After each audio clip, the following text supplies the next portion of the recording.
Salam saudara, kita kembali mengikuti Abang. Kita masuk ke perikop atau episode 1093. Mari Pak Andres kita mulai. Baik, Pak. Dari pria usia 53 tahun sudah menikah di Jawa Barat. Sebelumnya saya mengucap terima kasih kepada Pak Eras dan semua kru Abam yang telah menjawab pertanyaan saya di episode Abam 1032 pada menit terakhir. Saya ingin bertanya lagi kepada Pak Eras, yaitu kalau kita mendoakan seseorang untuk bertobat agar masuk langit baru bumi baru, atau bahkan berdoa dan berpuasa juga untuk keselamatan kekalnya, istilahnya menangisi jiwa-jiwa demi keselamatan kekalnya. Apakah memang bisa, Pak? Buk Bisa saja. Saya katakan bisa saja. Ini lihat kasusnya. Terus. Bukankah Tuhan Elohim Yahweh sendiri tidak mau melanggar tatanannya dengan memaksakan kehendak bebas yang sudah Dia berikan kepada manusia? Lalu apa arti atau peran doa kita? Apakah dapat mempengaruhi sikap Tuhan atas kehendak bebas ini? Jika itu mempengaruhi, cara kerjanya bagaimana ya, Pak?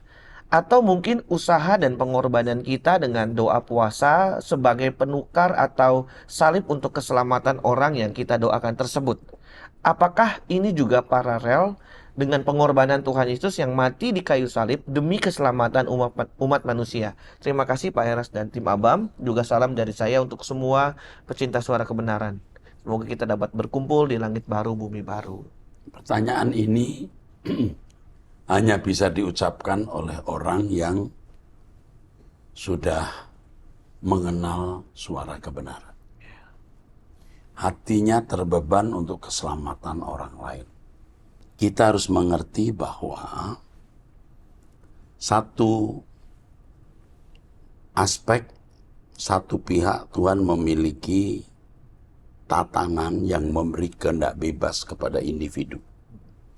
Tapi aspek lain Tuhan memberi kita kesempatan mendoakan orang. Tadi saya katakan, apakah bisa terjadi itu? Lihat kasusnya.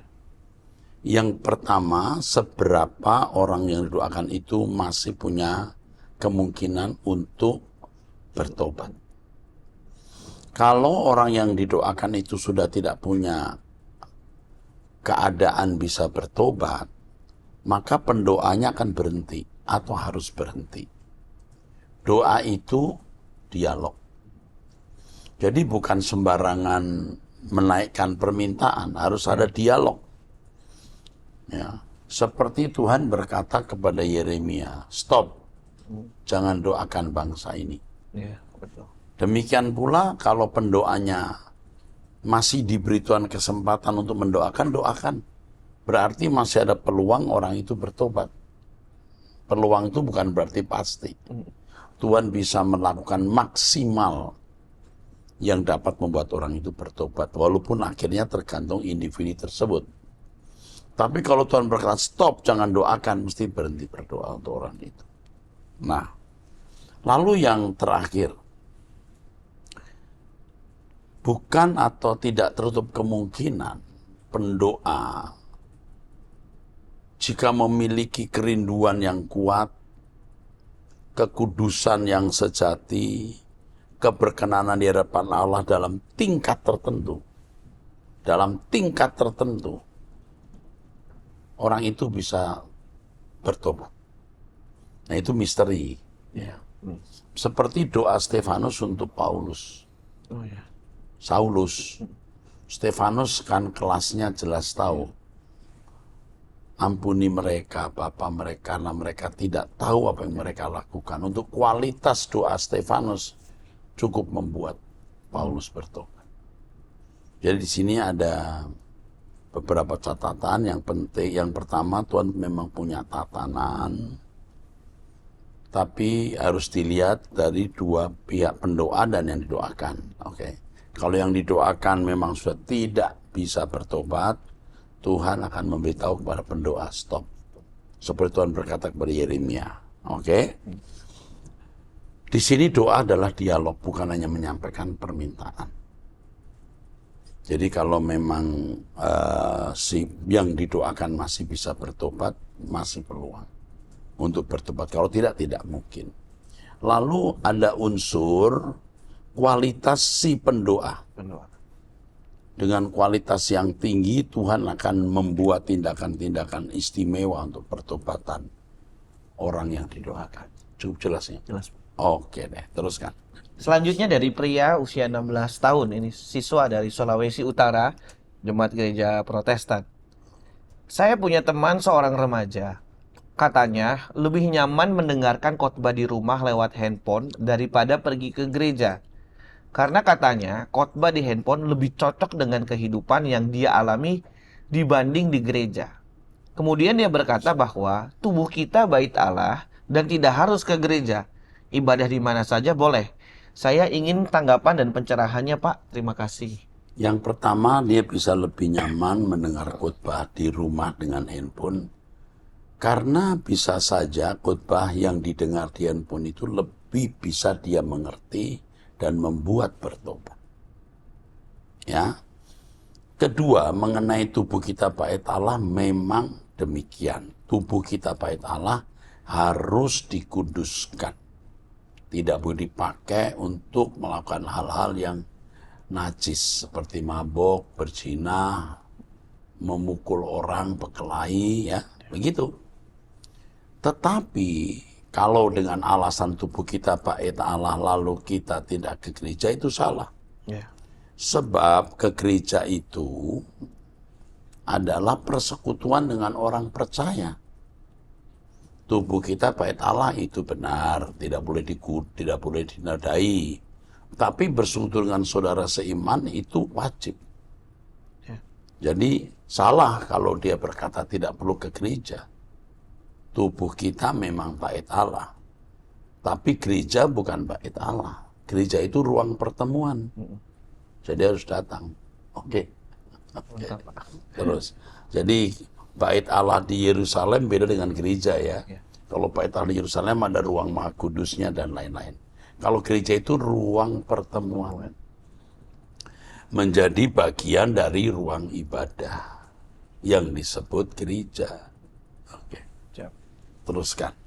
Selanjutnya dari wanita usia 40 tahun, sudah menikah, memiliki 2 anak dari Sulawesi Tengah, Jemaat GSKI Online. Iya. Shalom Bapak Rohaniku, saya tidak ada pertanyaan, hanya ingin memberi informasi dan meminta tolong jika boleh. Jadi, kami di Palu sudah memulai persekutuan doa yang saya beri nama Fellowship Langit Baru Bumi Baru, dan sudah berjalan 3 minggu.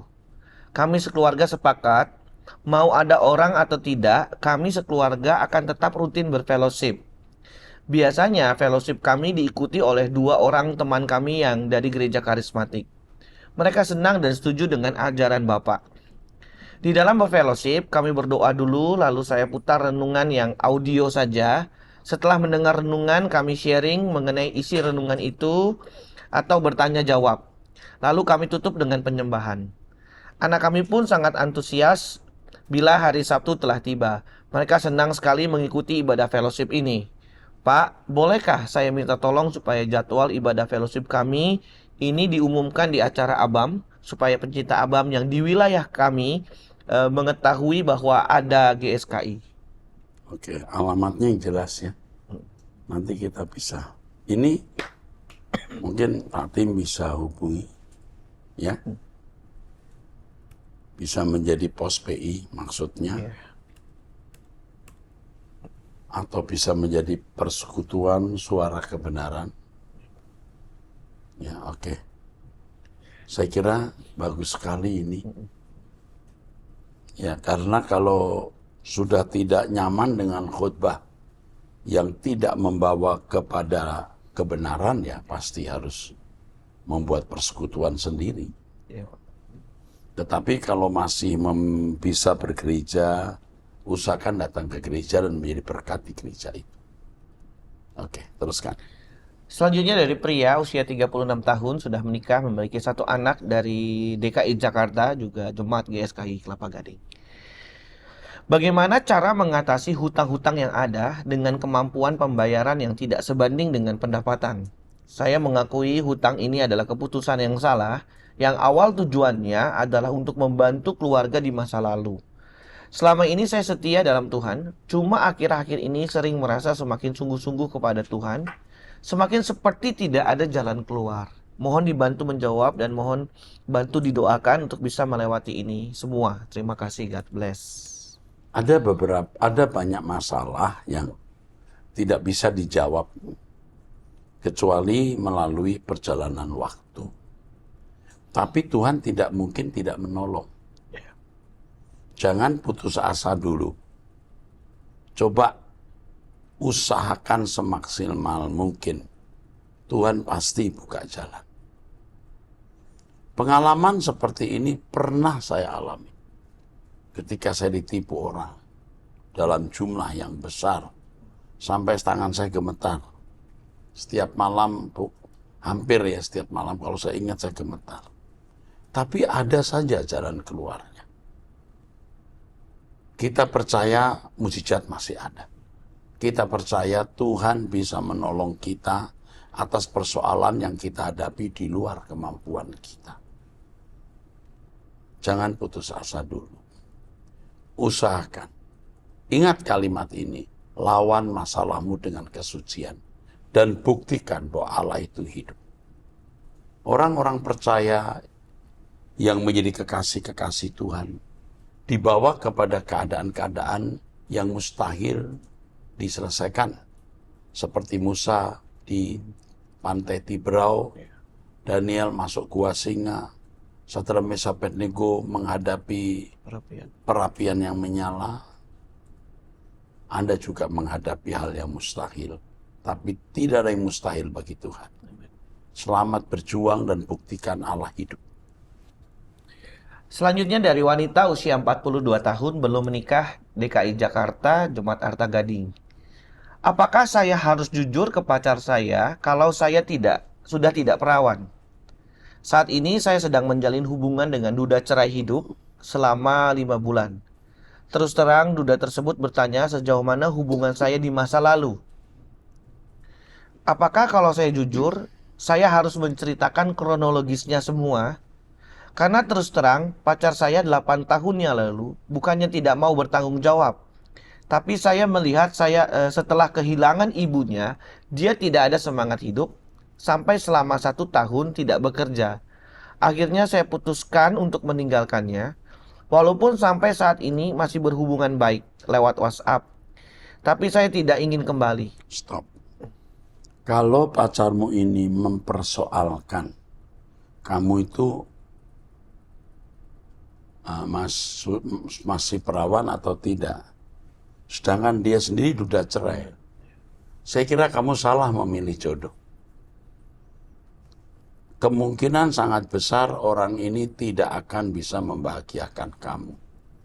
Kalau orang cinta, dia tidak akan bertanya itu lagi. Iya, Pak. Kamu jangan berharap menikah dengan pria ini. Kamu salah. Kalau dia tanya itu, kamu stop. Jangan teruskan hubunganmu dengan dia. Pokoknya kalau kamu nekat teruskan hubunganmu dengan dia, itu bukan pria yang memiliki kasih dan belas kasihan. Saat ini saya minder, apalagi mendengar masa lalu duda ini dulu sebagai aktivis di gereja besar. Dan gimana dulu duda ini menjaga kekudusan dalam pacaran walaupun akhirnya cerai di tahun 2022. Terima kasih. Tidak jaminan menjaga kesucian, lalu dia suci terus. Ya. Saya memang menyarankan, menasehatkan kita menjaga kesucian. Tapi keberhasilannya menjaga kesucian itu bukanlah jaminan. Kita tidak tahu berapa lama dia pacaran. Bagaimana situasinya. Mungkin bukan dia yang menjaga kesucian. Mungkin pacarnya yang tidak mau berhubungan badan. Yeah. Jadi kalau dia tanya, ini pria tidak matang, tidak dewasa, egois. Salah kalau kamu menikah dengan pria ini. Kamu tunda hubungan kamu. Tapi kamu sendiri sudah pengen menikah, masalahnya. Menikah, tidak menikah nggak masalah. Yang penting menjadi kekasih Tuhan. Ikuti nasihat saya, kalau tidak kamu akan menyesal. Selanjutnya dari pria usia 26 tahun belum menikah, DKI Jakarta. Shalom Pak, saya saat ini bekerja dan menghidupi kedua orang tua saya yang tidak bekerja dan baru mulai berbisnis. Setiap bulan, uang yang saya dapatkan habis untuk kebutuhan pribadi saya dan untuk memberikan uang bulanan kepada orang tua saya. Sehingga saya tidak memiliki simpanan tabungan sama sekali. Apa sebaiknya yang harus saya lakukan dengan kondisi sekarang, Pak? Terima kasih, Tuhan Yesus memberkati. Yang penting kau bisa melewati hari dan bisnismu tetap jalan. Tabungan tidak punya tidak menjadi masalah. Sementara kamu tidak punya tabungan tidak menjadi masalah. Cuman kebutuhan untuk dirimu dan orang tua bisa nggak dikurangi supaya ada sisa untuk tabungan. Jika tidak ada, artinya kebutuhan untuk kamu dan orang tua sudah minimal. Baiklah. Jalani hidup ini dengan prinsip bisa dilewati tanpa target. Oke, teruskan. Dari pria usia 19 tahun, belum nikah, dari DKI Jakarta, Jemaat GSKI. Shalom Pak Pendeta Erastus, saya seorang Jemaat GSKI. Saya ingin bercerita sedikit Pak. Saya punya pasangan Pak, status LDR Jakarta Medan. Kehidupannya sangat pahit Pak. Kedua orang tuanya sudah meninggal.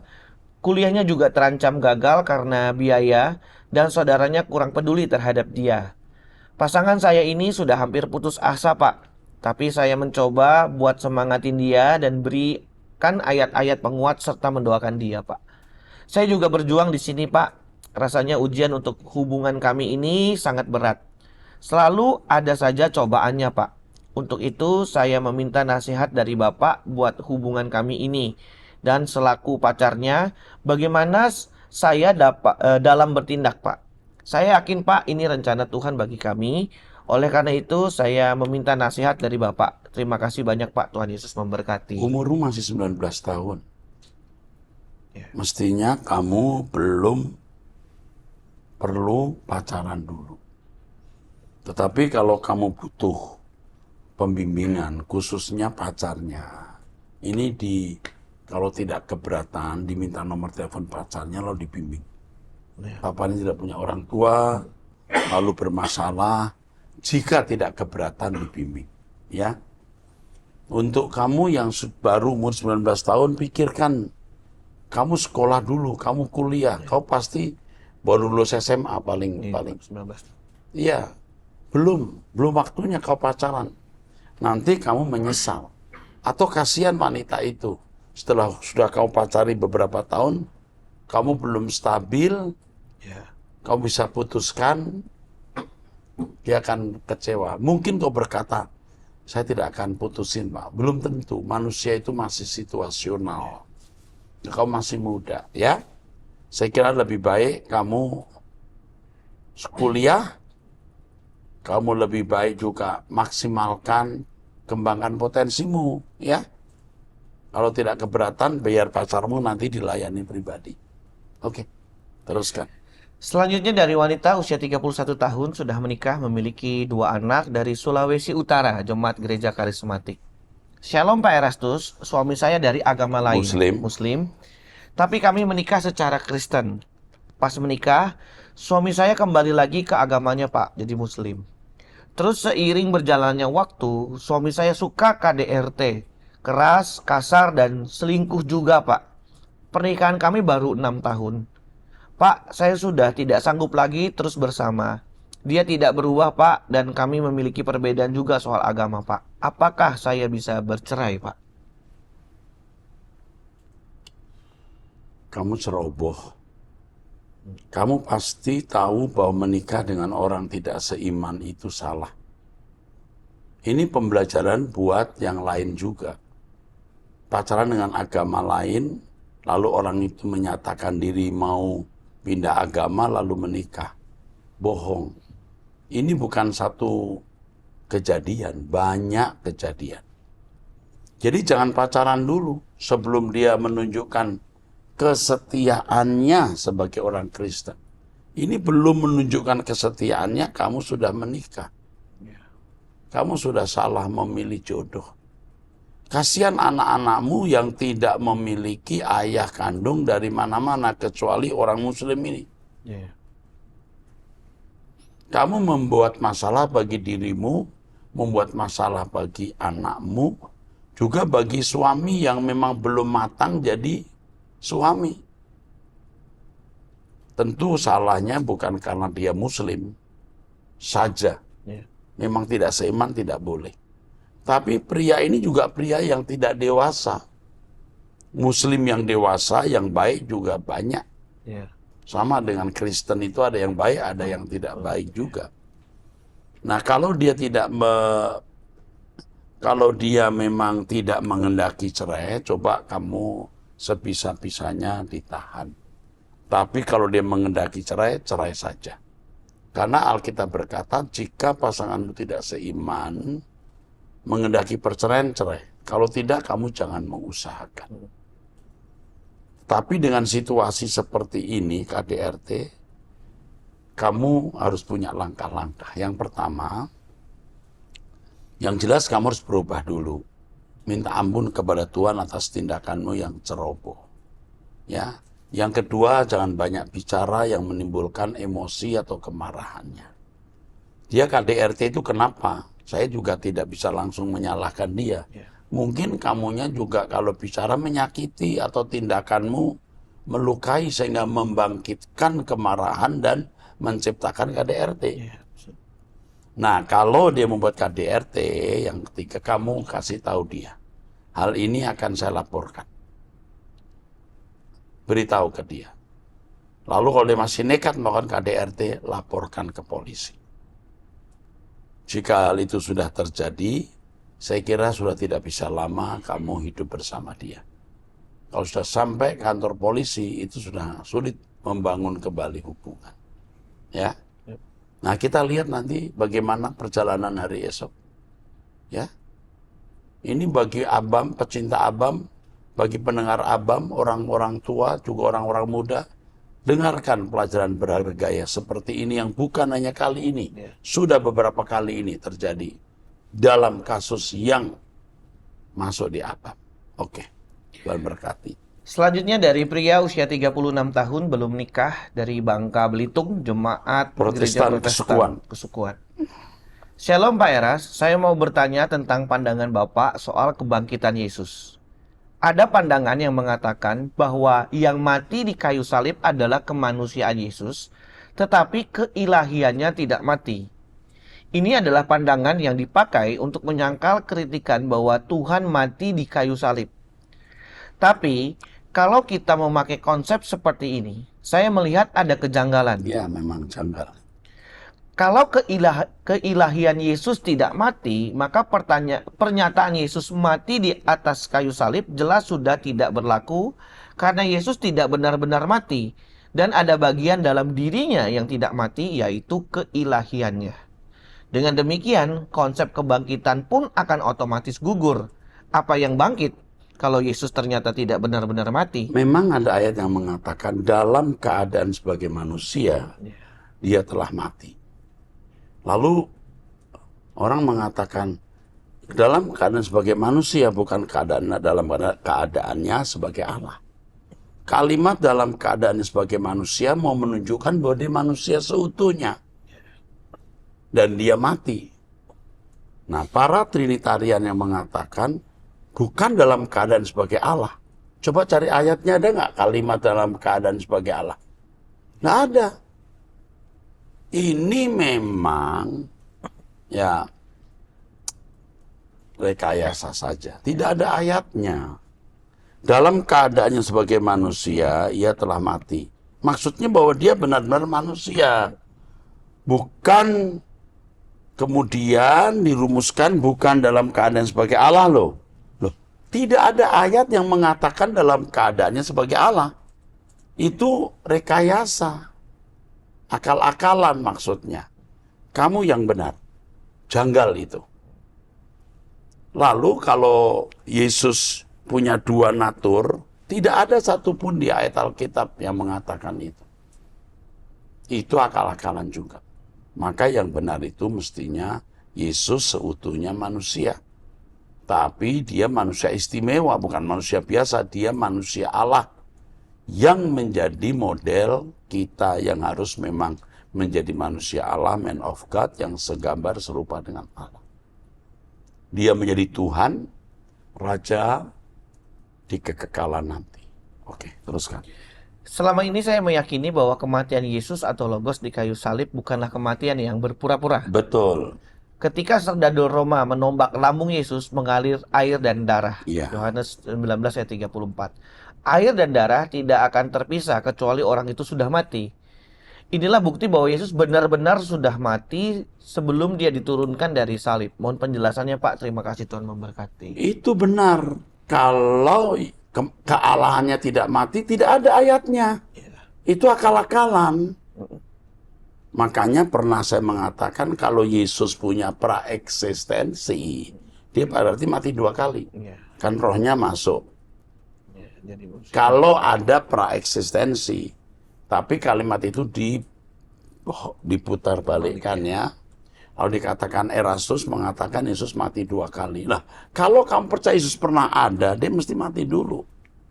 Karena rohnya ditanam dalam rahim Maria. Berarti kalau memang tidak ada praeksistensi, memang dia mati hanya 1 kali. Gitu ya? Iya. Oke deh, ayo. Teruskan. Selanjutnya dari pria usia 28 tahun, Sulawesi Utara. Shalom Pak Eras. Saya pacaran LDR selama 1 tahun 6 bulan dan saya sudah serius mau nikah. Tinggal tunggu modal dan menjemput dia. Setelah banyak hal yang kami lalui, saya melakukan kesalahan besar.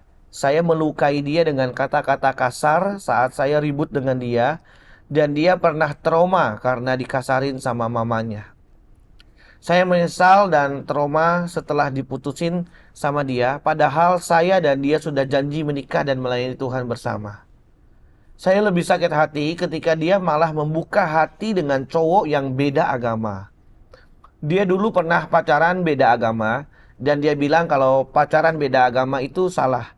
Tapi dia malah melakukan itu kembali. Ya, sebagai bentuk demonstrasi atau unjuk perasaan atau kemarahan atau dendam. Bisa begitu. Terus? Saya trauma Pak dan menyesal.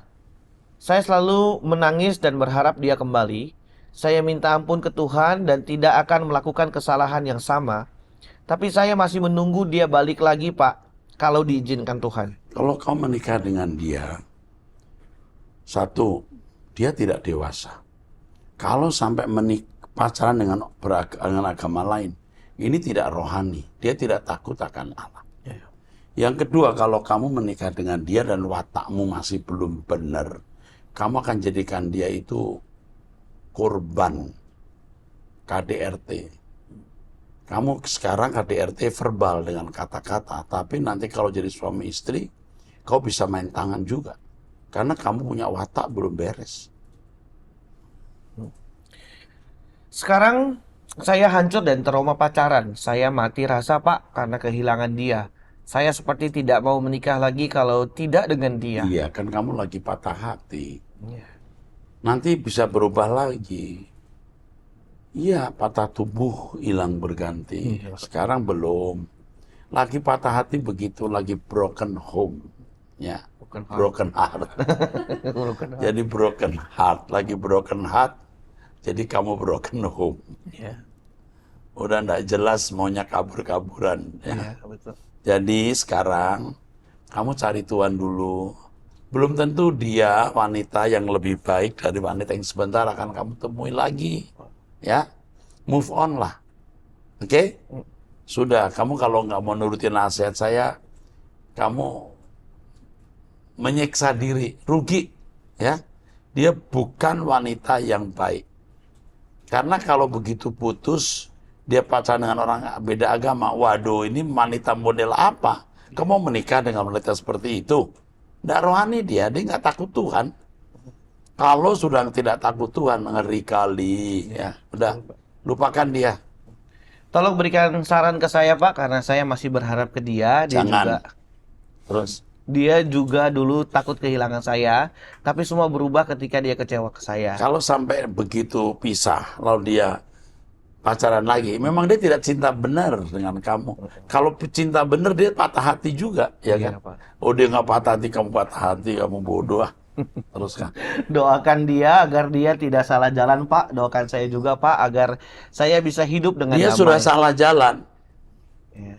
Jadi sekarang kamu serahkan saja ke tangan Tuhan, karena dia punya kebebasan untuk memilih atau bertindak. Ya, oke?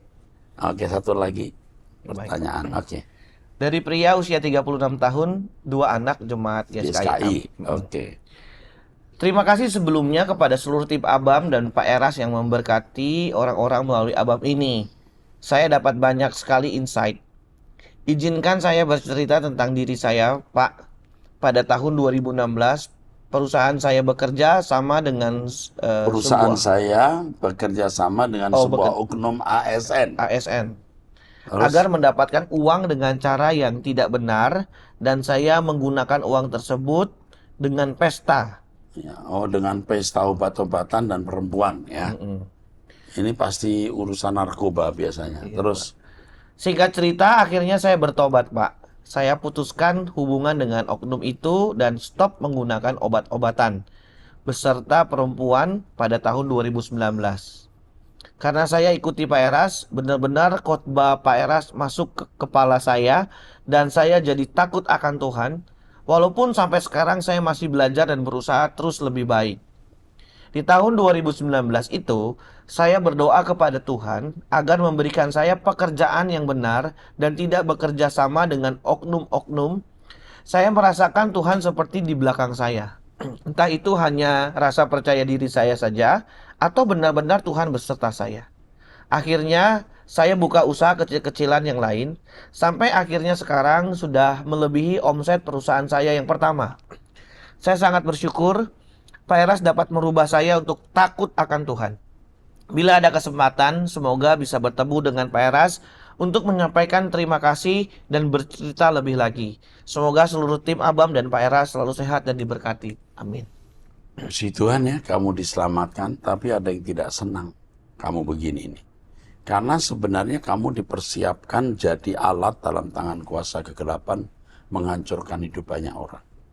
Kamu sekarang bertobat menjadi alat dalam tangan Tuhan untuk pekerjaan Allah.